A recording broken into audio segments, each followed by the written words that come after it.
ولما فصلت العير قال أبوهم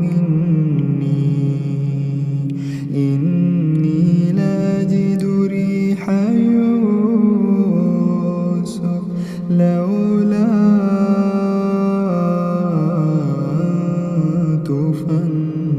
تفندون قالوا تالله إنك لفي ضلالك القديم فلما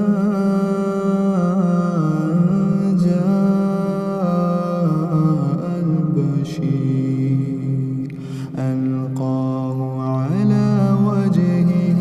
فارتد بصيرا قال ألم أقل لكم إني أعلم من الله ما لا تعلمون قالوا يا أبانا استغفر لنا ذنوبنا إنا كنا خاطئين قال سوف أستغفر لكم ربي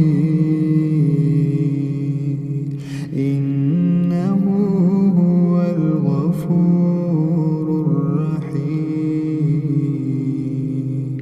فلما دخلوا على يوسف آوى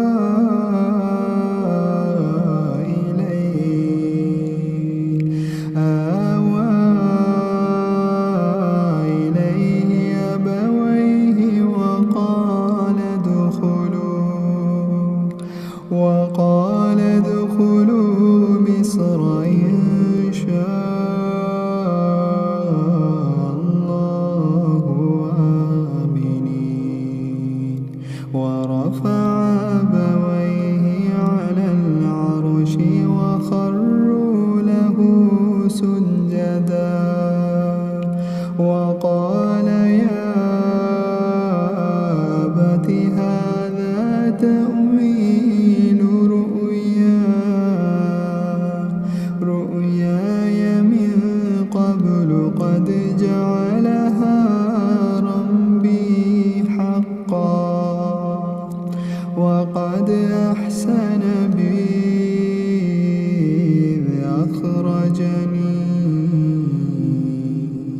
إذ أخرجني من السجن وجاء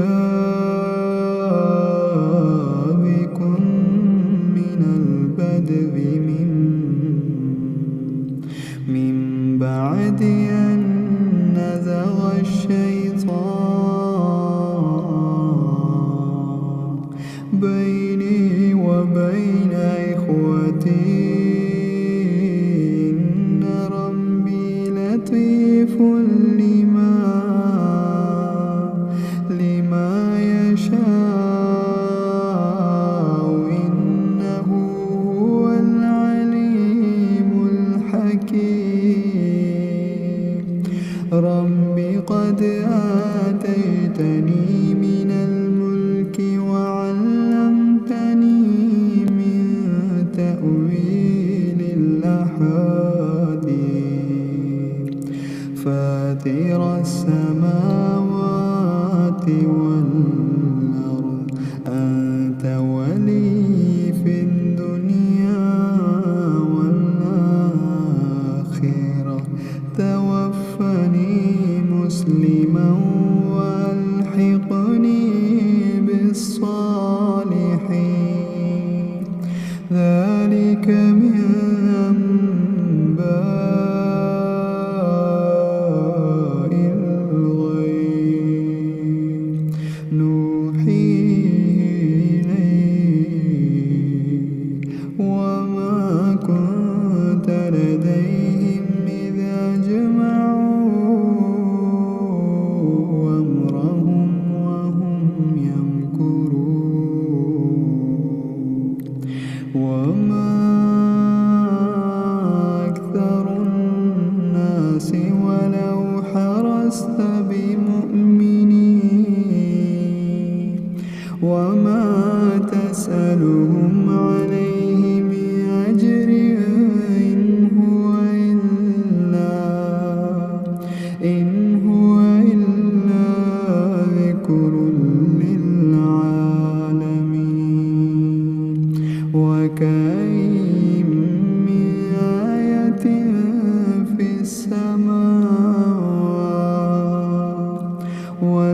الأرض يمرون عليها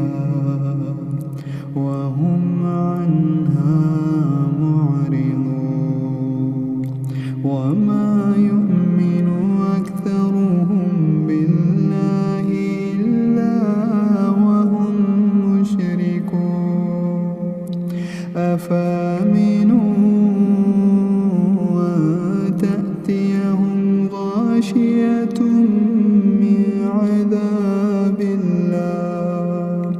أو تأتيهم الساعة بغتة وهم لا يشعرون قل هذه سبيلي يدعو إلى الله على بصيرة أنا ومن اتبعني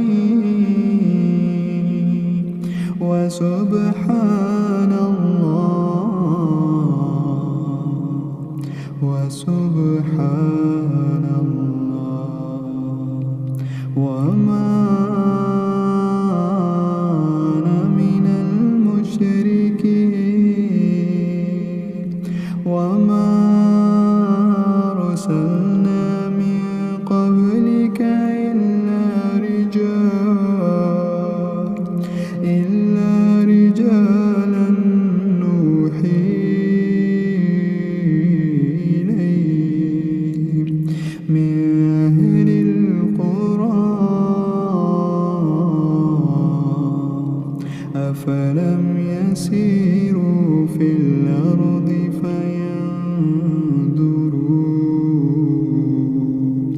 فينظروا كيف كان عاقبة الذين من قبلهم ولدار الآخرة خير للذين اتقوا أفلا تعقلون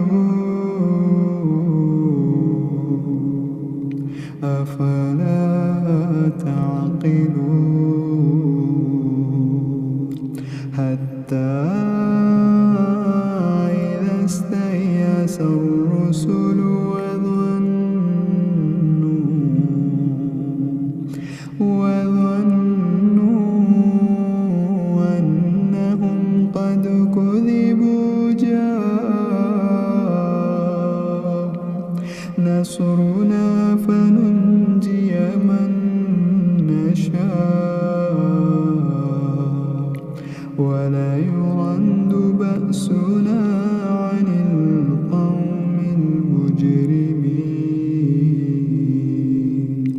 ولا يرد بأسنا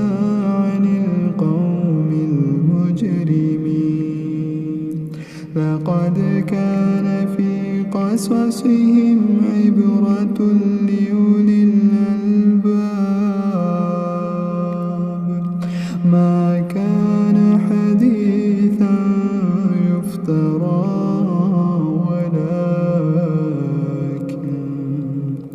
ولكن تصديق الذي بين يديه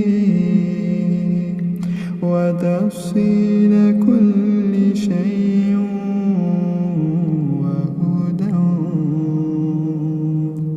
وهدى ورحمة